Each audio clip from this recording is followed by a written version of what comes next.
Hi അസ്സലാമു അലൈക്കും, welcome back to your channel. പുതിയൊരു വീഡിയോയിലേക്ക് എല്ലാ കൂട്ടുകാർക്കും സ്വാഗതം. അപ്പോൾ എന്തൊക്കെ എല്ലാവരും വിശേഷം? എല്ലാവർക്കും സുഖമാണെന്ന് വിചാരിക്കുകയാണ്. അൽഹംദുലില്ലാ ഞങ്ങൾക്കും സുഖമാണ് കേട്ടോ. അപ്പോൾ നമ്മൾ കഴിഞ്ഞ വീഡിയോക്കൊക്കെ നിങ്ങൾ തന്ന സപ്പോർട്ടിന് ഒരുപാട് നന്ദിയുണ്ട്. അതുപോലെ തന്നെ തുടർന്നുള്ള വീഡിയോസിനും നിങ്ങളെ സപ്പോർട്ട് ഉണ്ടാവുമെന്ന് പ്രതീക്ഷിക്കുകയാണ്. അപ്പോൾ ഇന്നത്തെ നമ്മളെ വീഡിയോ ഇന്ന് എളുപ്പത്തിൽ ഉണ്ടാക്കാൻ പറ്റിയിട്ടുള്ളൊരു അവിലും അരിപ്പൊടിയൊക്കെ വെച്ചിട്ടുള്ള ഒരു അപ്പത്തിൻ്റെ റെസിപ്പി, ഒരു മുട്ടക്കറിൻ്റെ റെസിപ്പിയാണ് കേട്ടോ ഇന്നത്തെ വീഡിയോയിൽ ഇൻക്ലൂഡ് ചെയ്തിട്ടുള്ളത്. അപ്പോൾ വീഡിയോ സ്കിപ്പ് ചെയ്യാതെ തന്നെ ഒന്ന് കണ്ടു നോക്കുക. വീഡിയോ ഇഷ്ടമാവുകയാണെങ്കിൽ ലൈക്ക് ചെയ്യാനും മറക്കരുത് കേട്ടോ. അപ്പോൾ ആദ്യം നമുക്ക് അപ്പത്തിൻ്റെ റെസിപ്പി കാണാം കേട്ടോ. അപ്പോൾ ഈ ഒരു അപ്പം ഉണ്ടാക്കാൻ വേണ്ടിയിട്ട് ഞാൻ ഒരു കപ്പ് അവിൽ ഒരു ബൗൾക്ക് ഇട്ട് കൊടുത്തിട്ടുണ്ട്. അപ്പോൾ ഇൻസ്റ്റൻ്റായിട്ട് ഉണ്ടാക്കാൻ പറ്റിയിട്ടുള്ള ഒരു അപ്പമാണ് കേട്ടോ അത്. അവിലപ്പം എന്ന് വേണമെങ്കിൽ പറയാം. അപ്പോൾ ഞാൻ വെള്ള അവിലാണ് ഇട്ട് കൊടുത്തിട്ടുള്ളത്. ഒരു കപ്പ് അവിൽ ഒരു ബൗൾക്ക് ഇട്ട് കൊടുത്തിട്ട് അത് നല്ലോണം ഒന്ന് കഴുകിയെടുത്തു. എന്നിട്ട് പിന്നെ ഒന്ന് കുതിരാൻ വേണ്ടിയിട്ട് കുറച്ച് വെള്ളം ഒഴിച്ച് വെക്കുന്നുണ്ട്. അപ്പോൾ അതൊന്ന് കുതിർന്ന് വരട്ടെ. അപ്പോൾ തന്നെ നമുക്ക് ബാക്കിയുള്ള ഇൻഗ്രീഡിയൻസ് ഒക്കെ റെഡിയാക്കി എടുക്കാം. അപ്പോൾ ഞാൻ ഇവിടെ വേറൊരു ബൗൾ എടുത്തിട്ടുണ്ട്. അതിലേക്ക് ഒരു 1.5 കപ്പ് അരിപ്പൊടിയാണ് കേട്ടോ ചേർത്ത് കൊടുക്കുന്നത്. നമ്മൾ സാധാരണ പത്തിരിയൊക്കെ ഉണ്ടാക്കുന്ന അരിപ്പൊടി, പത്തിരി ഇടിയപ്പമൊക്കെ ഉണ്ടാക്കൂലേ, അങ്ങനത്തെ അരിപ്പൊടി കേട്ടോ. അപ്പോൾ അത് 1.5 കപ്പ് ഒരു ബൗൾക്ക് ഇട്ട് കൊടുത്തിട്ടുണ്ട്. ഇനി ഇതിലേക്ക് ഒരു 3/4 കപ്പോളം ചോറാണ് കേട്ടോ ചേർത്ത് കൊടുക്കുന്നത്. പിന്നെ ഈ ഒരു അപ്പത്തേക്ക് നമ്മൾ തേങ്ങയൊന്നും ചേർക്കണില്ല കേട്ടോ. തേങ്ങയൊന്നും ചേർത്തിട്ടില്ലെങ്കിലും നല്ല ടേസ്റ്റാണ് ഇത് കഴിക്കാൻ. പിന്നെ ഇതിലേക്ക് ഒരു 1/2 ടീസ്പൂൺ ഈസ്റ്റ് ചേർത്ത് കൊടുക്കുന്നുണ്ട്. ഇനി നമുക്കൊരു 1.5 സ്പൂണ് പഞ്ചസാരയും കൂടെ ഇതിലേക്ക് ചേർത്ത് കൊടുക്കാം കേട്ടോ. അപ്പോൾ അരിപ്പൊടി വെച്ചിട്ട് മാത്രമല്ല, പച്ചരി വെള്ളത്തിലിട്ട് കുതിർത്തിയെടുത്തേക്കാണെങ്കിൽ അതിക്ക് ചോറും അവിലൊക്കെ ചേർത്തിട്ടും നമുക്ക് ഈ ഒരു അപ്പം ഉണ്ടാക്കിയെടുക്കാം കേട്ടോ. നമ്മളിപ്പോൾ അരിപ്പൊടി വെച്ചിട്ടാണ് ചെയ്തെടുക്കുന്നത്.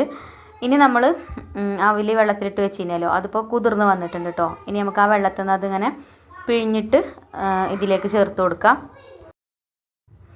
അപ്പോൾ ഒക്കെ ഞാനിതിലേക്ക് വെള്ളത്തിൽ നിന്ന് എടുത്ത് പിഴിഞ്ഞ് ഇട്ട് കൊടുത്തിട്ടുണ്ട്. ഇനി നമുക്കിതൊന്ന് മിക്സ് ചെയ്തെടുക്കാം കേട്ടോ. അരിപ്പൊടിയും അവിലും ചോറും ഒക്കെ ഒന്ന് മിക്സ് ചെയ്തെടുക്കാം. എന്നിട്ട് നമുക്ക് മിക്സിൻ്റെ ജാറിലിട്ടിട്ട് അരച്ചെടുക്കാം. അപ്പോൾ അതിൻ്റെ മുന്നേ ആയിട്ട് ഞാൻ അതിലേക്ക് വെള്ളം ഒഴിച്ച് കൊടുക്കുന്നുണ്ട്. ഇത് ചെറിയ ചൂടുള്ള വെള്ളമായിട്ട് ഒഴിച്ച് കൊടുക്കുന്നത്. ചൂട് കൂടി പോവരുത്. ചൂട് കൂടിയാൽ അരിപ്പൊടിയൊക്കെ വേവും. അപ്പോൾ നമ്മൾ വിചാരിച്ച പോലെ കിട്ടൂല. ചെറിയ ചൂട് കേട്ടോ. നമ്മളെ വിരലൊന്ന് തൊട്ട് നോക്കുമ്പോൾ നമുക്ക് ചൂടിങ്ങനെ തട്ടുമല്ലോ, അങ്ങനെ ചെറിയൊരു ചൂട് കേട്ടോ. അങ്ങനത്തെ വെള്ളമാണ് കേട്ടോ ഒഴിച്ച് കൊടുത്തിട്ടുള്ളത്. വെള്ളം ഒഴിച്ച് മിക്സ് ചെയ്തെടുത്ത് ഇനി നമുക്ക് മിക്സിൻ്റെ ജാറിലിട്ടിട്ട് ഇതൊന്ന് അരച്ചെടുക്കാം. അപ്പോൾ ഞാൻ വലിയ ജാറായതുകൊണ്ട് ആ ഒരു വലിയ ജാറൊക്കെ ഇട്ടിട്ടാണ് കേട്ടോ അത് അരച്ചെടുക്കുന്നത്. ചെറിയ ജാറാണെങ്കിൽ 2 പ്രാവശ്യമൊക്കെ ഇട്ടിട്ട് അരച്ചെടുക്കുകയാണ് നല്ലത്.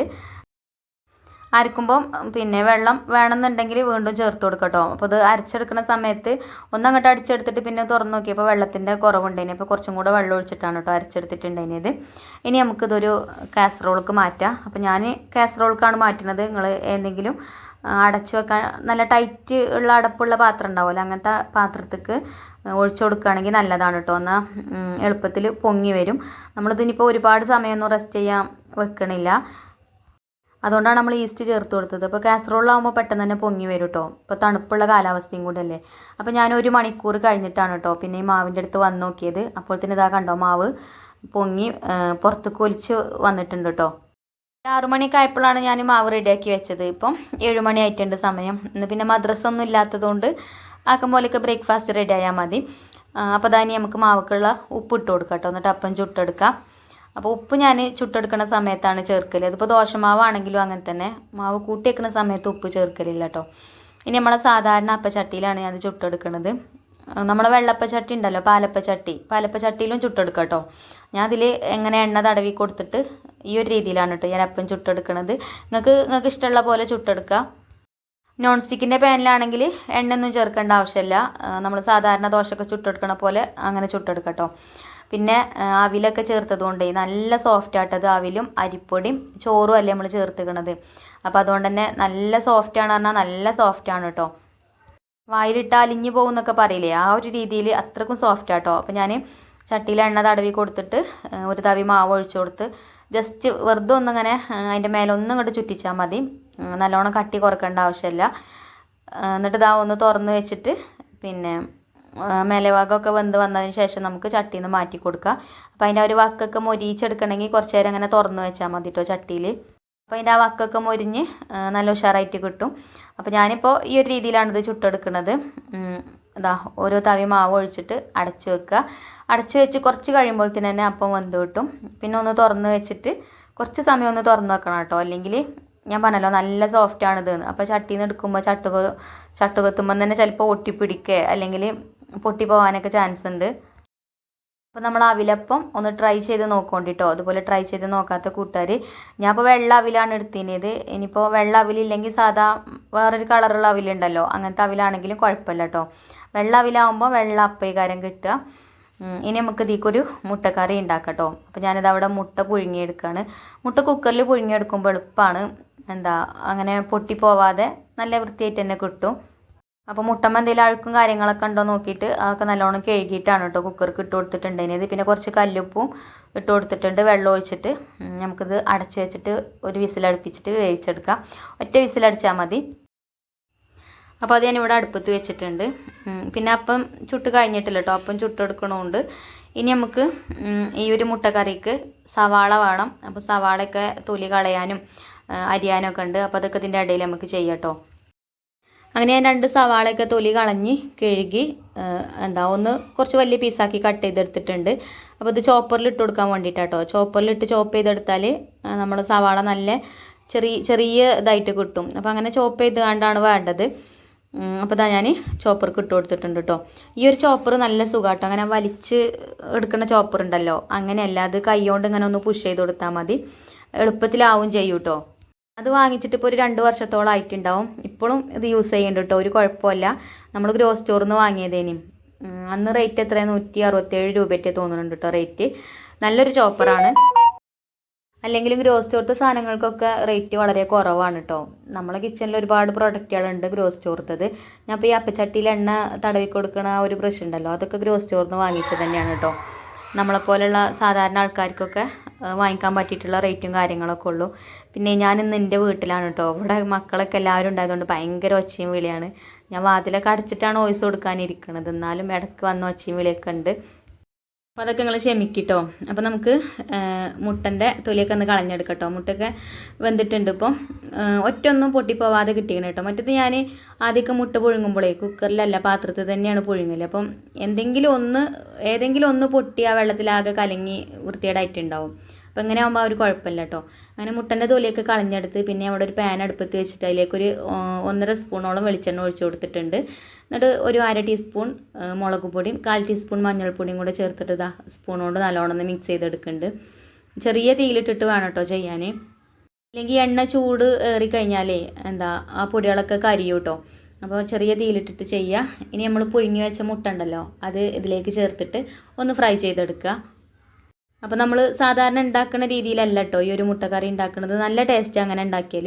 ചപ്പാത്തിക്കും ഇതേപോലെ വെള്ളപ്പത്തിക്കും ഒക്കെ നല്ലൊരു കോമ്പിനേഷനാണ് കേട്ടോ. ഇനിയിപ്പോൾ ചോറിൻ്റെ കൂടെ കഴിക്കാനാണെങ്കിലും കുഴപ്പമില്ല, നല്ല ടേസ്റ്റാണ്. നമ്മൾ മസാലയൊക്കെ അത്യാവശ്യം ഇട്ടുകൊണ്ട് ഉണ്ടാക്കുന്ന ഒരു മുട്ടക്കറിയാണ് കേട്ടോ അത്. അപ്പോൾ അതപ്പോൾ മുട്ട ഫ്രൈ ആയി വന്നിട്ടുണ്ട്. ഇനി നമുക്കിത് ഈ ഒരു എണ്ണയിൽ നിന്ന് മാറ്റി കൊടുക്കാം. ഇനി ഈ ഒരു എണ്ണയ്ക്ക് തന്നെ നമ്മൾ ചോപ്പ് ചെയ്ത് വെച്ച സവാള ഉണ്ടല്ലോ, അത് ചേർത്തിട്ടൊന്ന് വഴറ്റിയെടുക്കാം. അപ്പോൾ സവാള 2 കേട്ടോ ഞാൻ എടുത്തിട്ടുണ്ടായിരുന്നത്. നമ്മൾ ഇതിലേക്ക് തേങ്ങയൊന്നും ചേർക്കണില്ല, തേങ്ങ അരച്ച് ചേർക്കുകയൊന്നും ചെയ്യണില്ല. അപ്പോൾ അതുകൊണ്ട് 2 സവാള എന്തായാലും വേണം. ഇനിയിപ്പോൾ നിങ്ങളുടെ വീട്ടിൽ എത്ര ആൾക്കാരുള്ളത് അതിനനുസരിച്ചിട്ട് എടുക്കട്ടോ സവാളയൊക്കെ. നമുക്കിപ്പോൾ ഇത് പാകമാണ് 2 സവാള. പിന്നെ ഒരു തക്കാളിയും വേണം കേട്ടോ. അപ്പോൾ സവാള ഇതിലിട്ടിട്ട് ഒന്ന് വഴറ്റിയെടുക്കേണ്ടത്. ഇതിലേക്ക് ആവശ്യത്തിനുള്ള ഉപ്പും ചേർത്ത് കൊടുത്ത് ചെറിയ തീയിലിട്ടിട്ട് അടച്ചു വെച്ചിട്ടുണ്ട്. പിന്നെ നമുക്ക് ഇടയ്ക്കൊന്ന് തുറന്ന് നോക്കിയിട്ട് ഇതേപോലെ ഇളക്കി കൊടുക്കാം. ഈ സ്റ്റീലിൻ്റെ ചട്ടിയിൽ കുക്ക് ചെയ്യാൻ നല്ലതാണ് കേട്ടോ. എനിക്ക് നല്ല ഇഷ്ടമാണ് സ്റ്റീലിൻ്റെ ചട്ടി. ചിലരൊക്കെ പറയും അടിയിൽ പിടിക്കൂലേ ചോദിക്കും. അങ്ങനെ അടി പിടിക്കൊന്നുമില്ല കേട്ടോ. തീ അഡ്ജസ്റ്റ് ചെയ്തിട്ട് ചെയ്താൽ മതി. തീ കൂടിപ്പോയാൽ പെട്ടെന്ന് അടി പിടിക്കും. പാകത്തെ തീയിൽ നമ്മൾ ചെയ്യുകയാണെന്നുണ്ടെങ്കിൽ ഒരു കുഴപ്പമില്ല കേട്ടോ, നല്ല ഉഷാറായിട്ട് കുക്ക് ചെയ്യാൻ പറ്റും. അപ്പോൾ ഞാൻ അടച്ച് വെച്ചതുകൊണ്ട് സവാളയൊക്കെ പെട്ടെന്ന് തന്നെ സോഫ്റ്റായിട്ട് ചെറുതായിട്ട് ഇങ്ങനെ വെള്ളം ഇറങ്ങി വരുമല്ലോ, അതുകൊണ്ട് സവാള പെട്ടെന്ന് തന്നെ വെന്ത് കിട്ടിയിട്ടുണ്ടേനി. പിന്നെ അതിക്ക് ഞാൻ 1 സ്പൂണ് ഇഞ്ചി വെളുത്തുള്ളി പേസ്റ്റും ചേർത്ത് കൊടുത്തു. കുറച്ച് കറിവേപ്പിൻ്റെ ഇലയും ചേർത്ത് കൊടുത്തിട്ടുണ്ട്. ഇപ്പോൾ സവാളയൊക്കെ വാടി വന്നിട്ടുണ്ട് കേട്ടോ. ഇനി നമുക്ക് ഇതിലേക്കുള്ള മസാലപ്പൊടികൾ ചേർത്ത് കൊടുക്കാം. അപ്പോൾ ഞാനിതിലേക്ക് 1 ടീസ്പൂൺ മുളക് പൊടിയും 1/4 ടീസ്പൂൺ മഞ്ഞൾപ്പൊടിയും പിന്നെ 1 ടീസ്പൂൺ മല്ലിപ്പൊടിയും ചേർത്തിട്ടുണ്ട്. ഇനി നമ്മൾ ചിക്കൻ മസാല അല്ലെങ്കിൽ ബീഫ് മസാല 1 സ്പൂൺ ചേർത്ത് കൊടുക്കാം കേട്ടോ. അപ്പോൾ ഞാനിവിടെ ചിക്കൻ മസാലയാണെന്ന് വിചാരിച്ചിട്ട് ബീഫ് മസാല കേട്ടോ ചേർത്തത്. കുഴപ്പമൊന്നുമില്ല, ഏത് മസാല ആയാലും കുഴപ്പമൊന്നുമില്ല, അതിൻ്റെ ആ ഒരു ടേസ്റ്റ് ഉണ്ടാവും. അപ്പോൾ ചിക്കൻ മസാല ചേർക്കണം എന്നാണ് ഞാൻ വിചാരിച്ചത്, ചേർത്തത് ബീഫ് മസാല കേട്ടോ. ഇതിലേക്ക് ഇട്ട് കൊടുത്തിട്ടാണ് മസാല പാക്കറ്റ് നോക്കിയത്. അപ്പോൾ അതൊക്കെ നമ്മൾ വീട്ടമ്മമാർക്ക് അങ്ങനത്തെ അബദ്ധങ്ങളൊക്കെ പറ്റൂലേ, എനിക്ക് പറ്റലുണ്ട് കേട്ടോ. പിന്നെ ആ ഒരു പൊടികളൊക്കെ മൂത്ത് വന്നതിന് ശേഷം ഞാൻ ഒരു തക്കാളി മിക്സിൻ്റെ ജാറിലിട്ടിട്ട് നല്ലോണം ഒന്ന് പേസ്റ്റാക്കി കൊണ്ടുവന്നിട്ടുണ്ടേന് അതും ചേർത്ത് കൊടുത്തിട്ടു അതിലേക്ക്. ഇനി ഇതൊന്ന് അടച്ചു വെക്കുക. ഈ തക്കാളി എണ്ണയിൽ കടന്നിട്ട് നല്ലോണം ഒന്ന് വഴന്ന് വരട്ടെ, ആ ഒരു എണ്ണയൊക്കെ തെളിഞ്ഞ് വരട്ടെ കേട്ടോ. അപ്പോൾ ആ ഒരു സമയം കൊണ്ട് നമുക്ക് ഈ ഒരു മുട്ട കട്ട് ചെയ്തെടുക്കാം കേട്ടോ. മുട്ട ഞാനേ കട്ട് ചെയ്തെടുക്കുന്നത് ഇങ്ങനെയാണ് കേട്ടോ. ചെറുതായിട്ട് ഇങ്ങനെ വട്ടത്തിൽ വരഞ്ഞ് കൊടുക്കുക. എന്നിട്ട് ആ ഒരു മുട്ടൻ്റെ വെള്ളം ഉണ്ടല്ലോ, വെള്ള ഭാഗം മാറ്റിയിട്ട് അതിൻ്റെ ആ ഒരു മഞ്ഞ ഭാഗം വേറെയും വെള്ള ഭാഗം വേറെയാണ് കേട്ടോ ഞാൻ ആക്കണത്. വെറുതെ ഒരു ഭംഗിക്ക് വേണ്ടിയിട്ട് കാട്ടുക കേട്ടോ. ഇങ്ങനെ ചെയ്യണമെന്നൊന്നുമില്ല. മുട്ട 2 പീസാക്കിയിട്ട് ഇട്ട് കൊടുത്താലും മതി. അതല്ലെങ്കിൽ ഒരു മുട്ട ഒന്നായിട്ട് ഇട്ട് കൊടുത്താലും കുഴപ്പമൊന്നുമില്ല. നമ്മളെപ്പോഴും ഒരേ രീതിയിൽ കുക്ക് ചെയ്യുമ്പം കുട്ടികൾക്കും തന്നെ കാണുമ്പോൾ ഒരു ഇതുണ്ടാവില്ലല്ലോ. എപ്പോഴും ഇങ്ങനെ എന്തെങ്കിലുമൊക്കെ വെറൈറ്റി ഒക്കെ ചെയ്യുമ്പം അത് കാണുമ്പോൾ കുട്ടികൾക്കൊരു രസമാണല്ലോ. അപ്പോൾ അതിന് വേണ്ടിയിട്ട് മാത്രമാണ് കേട്ടോ അങ്ങനെ ചെയ്യുന്നത്. അപ്പോൾ അതേപോലെ ഞാൻ മുട്ട കട്ട് ചെയ്തിട്ട് ആ വെള്ള ഭാഗം വേറെ മാറ്റിയിട്ടുണ്ട്, മഞ്ഞ ഭാഗം വേറെയും മാറ്റിയിട്ടുണ്ട്. അപ്പോൾ അത് കാണാനൊക്കെ നല്ലൊരു രസമാണ് കേട്ടോ. അപ്പോൾ ഞാൻ 5 മുട്ടയാണ് പുഴുങ്ങിയെടുത്തിനത്. അപ്പോൾ അത് ഒക്കെ അതേപോലെ ചെയ്തെടുത്ത് ഇനി നമ്മൾ തക്കാളിയൊക്കെ ചേർത്ത് കൊടുത്ത് നമ്മൾ മസാല റെഡി ആക്കണമെന്ന് നോക്കട്ടോ. അപ്പോൾ ഇതാട്ടോ തക്കാളിയൊക്കെ ചേർത്ത് നമ്മൾ അടച്ച് വെച്ചിട്ട് ഇതിൻ്റെ ഇടയ്ക്ക് ഞാനൊന്ന് ഇളക്കി കൊടുത്തിട്ടുണ്ട്. ഇനി ഇപ്പോൾ തക്കാളിയൊക്കെ ആ എണ്ണയിൽ കടന്ന് നല്ലോണം വഴന്ന് റെഡിയായി വന്നിട്ടുണ്ട്. എണ്ണയൊക്കെ തെളിഞ്ഞ് വരാൻ തുടങ്ങിയിട്ടുണ്ട്. ഇനി നമുക്ക് ആ ജാറ് ചുവട്ടിയിട്ട് കുറച്ച് വെള്ളം ഒഴിച്ച് കൊടുക്കാം. അപ്പോൾ നമ്മളിത് കുറച്ച് തിക്ക് ഗ്രേവി ആയിട്ടാണ് കേട്ടോ ഉണ്ടാക്കുന്നത്. കുറേ വെള്ളം ഒഴിച്ച് കൊടുത്തു കഴിഞ്ഞാൽ കുറച്ച് അധികം ലൂസാവും. അപ്പോൾ അതിനുള്ള മസാലപ്പൊടികളൊന്നും നമ്മൾ ചേർത്തിട്ടില്ല കേട്ടോ. കുറച്ച് മസാലപ്പൊടികളെ ചേർത്തിട്ടുള്ളൂ. നിങ്ങൾക്ക് കുറച്ച് ഗ്രേവിയൊക്കെ കൂടുതൽ വേണമെന്നുണ്ടെങ്കിൽ സവാളൻ്റെ അളവ് കൂട്ടുക, അതേപോലെ മസാലപ്പൊടിൻ്റെ അളവുകളും കുറച്ച് കൂട്ടി കൊടുത്താൽ മതി. അപ്പോൾ ഇപ്പം വെള്ളമൊക്കെ ചേർത്ത് അതൊന്ന് തിളച്ച് വന്നിട്ടുണ്ട്. ഇനി ഞാൻ ആ മുട്ടൻ്റെ വെള്ളയും മഞ്ഞയും വേറെ മാറ്റി വെച്ചല്ലോ. അപ്പോൾ ആ ഒരു വെള്ളഭാഗം ഞാൻ അതിലേക്ക് ചേർത്തിട്ടൊന്ന് മിക്സ് ചെയ്തെടുക്കുന്നുണ്ട്. മിക്സ് ചെയ്യുമ്പോൾ ഒന്ന് പതുക്കെ മിക്സ് ചെയ്ത് കൊടുക്കുക കേട്ടോ. അത് പൊട്ടിപ്പോവാൻ ചാൻസ് ഉണ്ട്, മുട്ടയല്ലേ.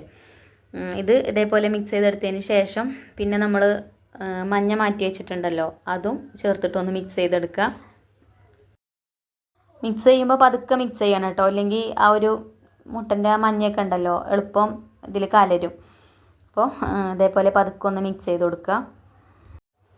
അപ്പോൾ ഇത്രേ ഉള്ളൂ കേട്ടോ. ഇനി നമുക്ക് അതിലേക്ക് കുറച്ച് മല്ലിച്ചപ്പിൻ്റെ ഇല ഉണ്ടെങ്കിൽ കട്ട് ചെയ്തിട്ട് ഒന്ന് ഇട്ട് കൊടുക്കുകയാണെങ്കിൽ ഒന്നും കൂടെ ടേസ്റ്റ് കൂടുതലുണ്ടാവും. അപ്പോൾ ഇവിടെ മല്ലിച്ചപ്പ് ഉണ്ടായിന് കേട്ടോ. അപ്പോൾ ഞാൻ മല്ലിയില അരിഞ്ഞിട്ട് ചേർത്ത് കൊടുക്കുന്നുണ്ട്. അപ്പോൾ ഈസി ആയിട്ട് ഉണ്ടാക്കാൻ പറ്റിയിട്ടുള്ള മുട്ടക്കറി ഇവിടെ റെഡി ആയിട്ടുണ്ട്. അപ്പോൾ മുട്ടക്കറിയൊക്കെ ഞാൻ ഉണ്ടാക്കലുണ്ട്. ഇതേപോലെ മുട്ട കട്ട് ചെയ്തിട്ട് ആദ്യമായിട്ടാട്ടോ ഉണ്ടാക്കുന്നത്. വെള്ള വേറെയും മഞ്ഞ വേറെയൊക്കെ ആക്കിയിട്ട്. അപ്പോൾ കുട്ടികൾക്ക് ഇത് കണ്ടപ്പോൾ ഭയങ്കര ഇഷ്ടമായിട്ടുണ്ടായിന് കേട്ടോ. അതേപോലെ കഴിച്ചപ്പോഴും തന്നെ നല്ലോണം ഇഷ്ടപ്പെട്ടിട്ടുണ്ടായിന്. നല്ല ടേസ്റ്റ് കേട്ടോ കഴിക്കാൻ. ഇനിയിപ്പോൾ സ്കൂളൊക്കെ തുറക്കാൻ നിൽക്കല്ലേ, കുട്ടികൾക്ക് ലഞ്ച് ബോക്സിലൊക്കെ കൊടുത്തയക്കാൻ പറ്റിയിട്ടുള്ള ഒരു റെസിപ്പിയും കൂടിയാണ്. അപ്പോൾ എന്തായാലും ഒന്ന് ട്രൈ ചെയ്ത് നോക്കുകൊണ്ട് എന്നിട്ട് ഫീഡ്ബാക്ക് പറയാൻ മറക്കരുത് കേട്ടോ. അപ്പോൾ നമ്മളിവിടെ ബ്രേക്ക്ഫാസ്റ്റ് കഴിക്കാൻ വേണ്ടിയിട്ട് നിൽക്കുകയാണ്. അപ്പോൾ നമ്മൾ അപ്പം തന്നെ നല്ല രീതിയിൽ കിട്ടിയിട്ടുണ്ട്. അപ്പം തന്നെ നല്ല ടേസ്റ്റുള്ള അപ്പമാണ് കേട്ടോ. പിന്നെ അവിലും അരിപ്പൊടിയൊക്കെ വെച്ചിട്ടുണ്ടാക്കിയതല്ലേ. പച്ചരിയൊക്കെ വെള്ളത്തിലിടാൻ മറന്നാൽ അരിപ്പൊടിയൊക്കെ ഉണ്ടെങ്കിൽ അവിലും ഉണ്ടെങ്കിൽ എളുപ്പത്തിൽ ഉണ്ടാക്കിയെടുക്കാൻ പറ്റിയിട്ടുള്ളൊരു റെസിപ്പിയാണ്. അപ്പോൾ ഇന്നത്തെ വീഡിയോ ഇത്ര തന്നെ ഉള്ളൂ കേട്ടോ. ഇനി ഇൻഷാ അല്ലാ നമുക്ക് നല്ലൊരു വീഡിയോ ആയിട്ട് നാളെ കാണാം. അപ്പോൾ വീഡിയോ ഇഷ്ടപ്പെട്ടാൽ ലൈക്ക് ചെയ്യാനും ഷെയർ ചെയ്യാനൊന്നും മറക്കരുത്. അപ്പോൾ താങ്ക് യു ഫോർ വാച്ചിങ്.